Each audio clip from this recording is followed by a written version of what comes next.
Order filled. I didn't know much, and I was already trying to do something I wasn't equipped to do, trying to trade with money that I couldn't afford to lose. I was borrowing it off of credit cards of all places. That's how rushed I was. So when I am critical on all of you and I yell at you basically and telling you you're stupid for doing this dumb shit, I'm the leader of that line, man. Like if that's a Congo line, I was leading it because I was borrowing credit card money. That's dumb. It's bad. That's a bad decision. But that's how panicked I was to get out of the situation I was in. I was willing to take a cash advance off of a credit card. Nation's Bank credit card. That's what it was. And I blew it because I was trying to do the things that many of you are trying to do, and you think you're going to be the exempt. You're not. It's not going to happen to you. Versus saying, okay, Michael says to look at the market like this. I'm going to spend the next weeks and months looking at it like this until I get comfortable with seeing and recognizing it. Then when I get comfortable seeing it and recognizing it, then I'm going to start demonstrating setups that I've been tape reading. And then after I do that for a minimum of 2 months, minimum. If you can't give yourself and me as a mentor 2 months of paper trading, that way you're proving that you're consistently trying to use the same stuff. You're going to lose. You're going to have losing trades. There's nothing wrong with that. But you should be using the lowest leverage. That means using one micro lot if you're trading index futures. Let that be your benchmark. And if you're consistently able to trade with that for 2 months, then at the very, very, very minimum, I think you could entertain, not that you should, but you could entertain the idea of going after a combine challenge because you're only risking what you paid in. But you should not trade with real money yet. And if you can't get the combine passed and grow that account to fund it with one micro, you're not trying to rush to get a lot of money. You're going to be surprised how it feels when you have this monetary reward or punishment if you do it wrong. That's why you want to get bored with doing it correctly in the beginning. That's all part of the documentation stage of your development. This is all the things that you're going to have as a baseline and foundation. This is what you worked with to start from. If you don't record all that, you won't be able to measure your advancement in your understanding and your progress. And you will feel so much better a year later, 12 months from the time you start, and 12 months later, and you look back at what you journaled and how you thought about price and the silly little times that you were worrying about things that were not even all that impactful, and all the energy and the time that you wasted worrying about the things that are not even important, that could have been used to focus on the positive stuff. And how you think about price back then versus how you think about it 12 months later, you're a new person. You'll be confident, you'll be detail oriented, you won't be in a rush to get into a trade, and you'll feel comfortable. If you want to take a day off to do something and not trade, you're not missing anything. That's the wonderful feeling. Like, I don't ever feel like, oh, I missed the move, man. I wish I would have. No, you don't ever hear me talk like that. You never hear me talk that way because I know what I can do every single day. And I know when the big days are coming. I know when the big runs are going to occur, higher and lower. I know all those things. So because I know them, I know they're not an everyday instance, whereas you don't know when they're going to occur. So you naturally assume what? Every day could potentially be one of those big days. Think about it. It's true, isn't it? That's exactly how you think right now about price. You never know when that big day is going to come. I do. And if you don't get control of yourself and start giving yourself realistic expectations and living in those, not trying to be an Olympic feat type trader where you're trying to do the impossible all the time. Some of you young men are trying to impress me with what you think you figured out instead of to show me what you've learned and learned it correctly. That's what would impress me. I think what you're trying to do is you're trying to distract and lie to me and lie to yourself and anybody else reading your tweets that you are doing far better than you actually really are. And I mean that with love. I'm not trying to be derogatory or try to talk you down. I'm telling you, there's only a few of you that do it, but I'm quite certain you're doing that because you're compensating for something. So instead of telling me what you think you discovered, show me what you've been doing with what you learned. And if you're not consistently able to do that, I'm not impressed with anything else. Because that means you haven't done the work. That means you haven't been putting yourself in front of the charts, tape reading, studying, back testing, and then never making it to the point where you could be demo trading a purpose, not just guessing. Like you should, if you're going to employ a demo account, you should be at least comfortable with knowing that you're not rushing to get into something just to prove something. It's going to be, I'm doing this because I see the setup, I see where the risk is, I see where the profit is. The range is affording me enough to warrant the risk, and it's at the time of day where it should behave this way. So I'm going to engage it and trade it based on those rules, and then take it down, and then journal it all up, mark it up, and document it, and put it in your journal. Next day, and you keep doing it. Minimum, if you can't give me 2 months like that, stop listening to me. Stop watching my videos. Go listen to somebody else. Go listen to someone else tickle your ears and give you all the little buttery little comments and never learn anything. And then come back when you lose your ass, because you'll be better equipped to do it the right way. Because if you can't do this, I promise you this, you are not going to get what you think you should get real quick. You want it real fast. It ain't going to happen real fast. And the faster you want it, the longer it's going to take. So just submit to the right now day of this is what I have to do. I have to study price like this. I believe that there's an algorithm. I believe that it's going to behave this way based on time. And now I'm going to go in looking for that. If it isn't occurring like that, if I don't see it happening, then I can quickly ascertain that this guy's talking out his ass. There isn't an algorithm, so therefore he's a fraud, and I shouldn't waste any more time with him. There you go. That's the litmus test. It costs you no money to get that. And don't take anybody else's opinion for it. Don't take anybody else's tweet. Don't take anybody else's bullshit lies. Any kind of video garbage. You do it. You do it yourself, and you will see what I've said is the truth.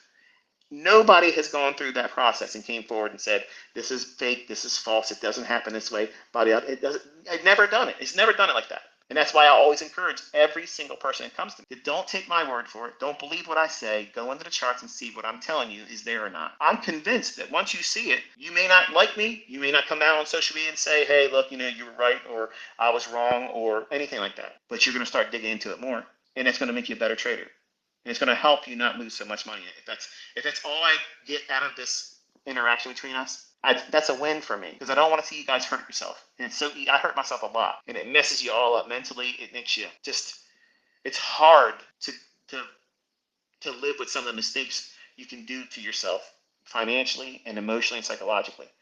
I would be so much better as a trader and as a person if I would have had someone like I'm trying to be for you. If I had that, I'm convinced that I wouldn't have hurt myself as bad as I did. I would have learned better.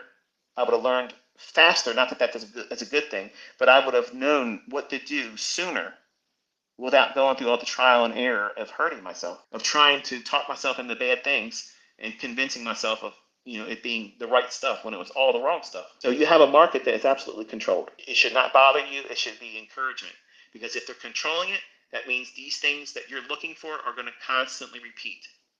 And if they can constantly repeat, that means you have a reoccurring condition that affords you a setup that can be framed with risk and potential profit. That should encourage you. Use your thought process right now. If you have something that you've been trading with before coming to me, can you tell me if it's going to be the morning session or the afternoon session that your trade's going to form in with your school of thought, and what time it's going to form? Because if you don't know that, you're not on the same playing field. You're not even in the same zip code as me. If you can't tell me if you know where the market's going to go, higher or lower, more than 300 handles, up or down, you're not on the same playing field as me. If you don't know how to add to a winning position at every point, that would be an individual entry point as well, if none of the previous ones were used, and they'd still be profitable, you're not on the same playing field as me. If you don't know how to see where the high or the low of the day is going to form before the day starts trading, you're not on the same playing field as me. All of you have opportunities to improve on. Some of you have a whole lot more opportunity because you have next to nothing in terms of understanding.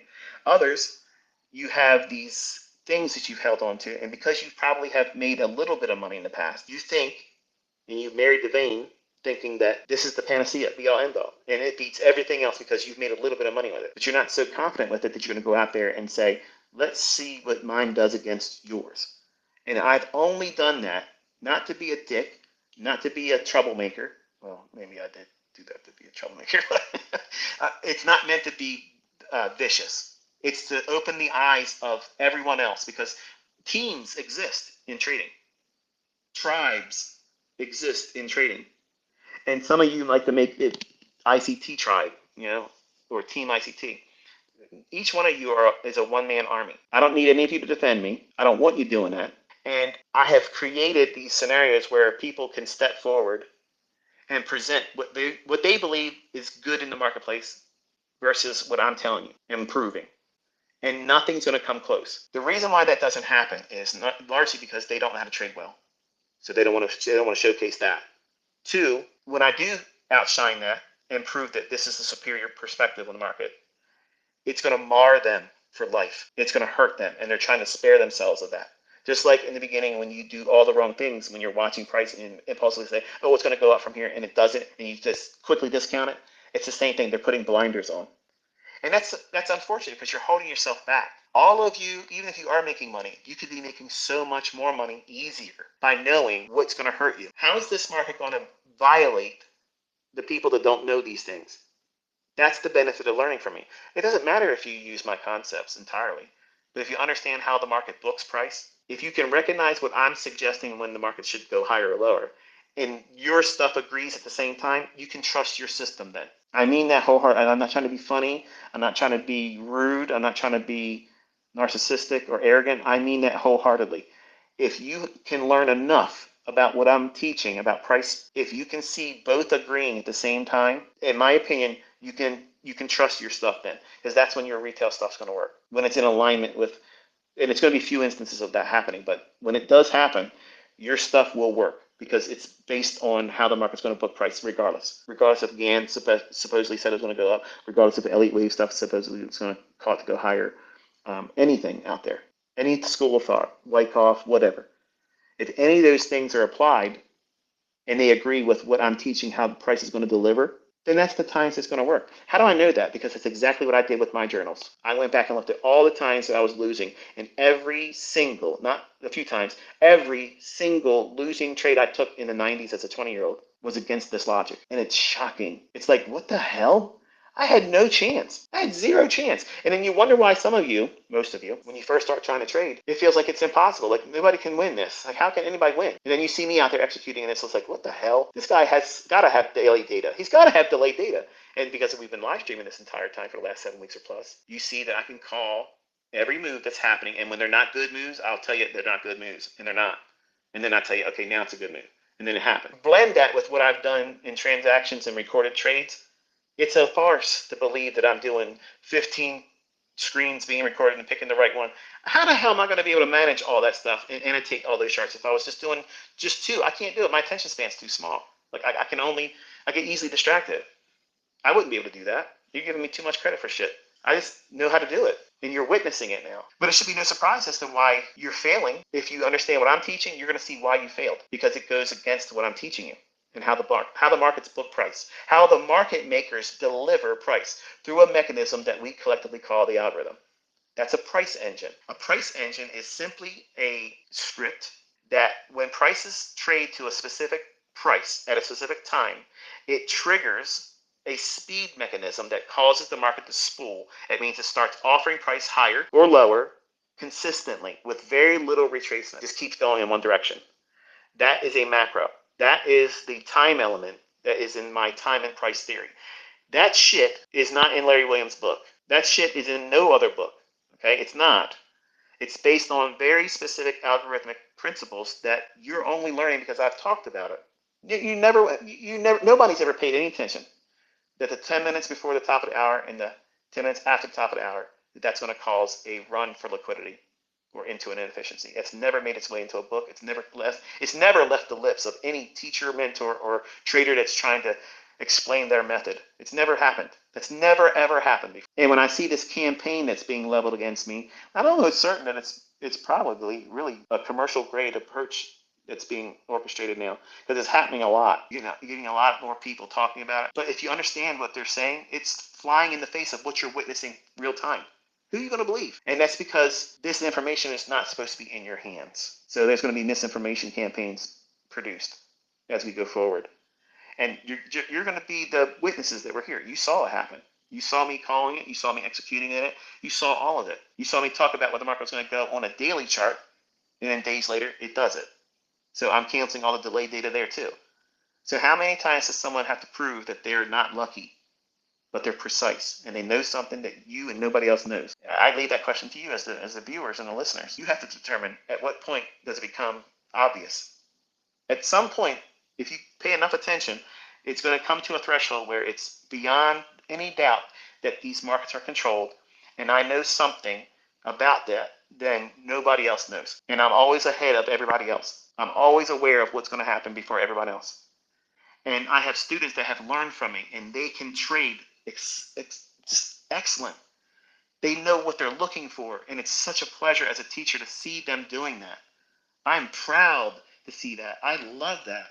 Sometimes it's emotional because I can see them typing out like I type out, and I can feel what they're feeling as they're typing out. I mean, it's like, oh, it must be random because I know what they're thinking at the same time. Like, wow, man,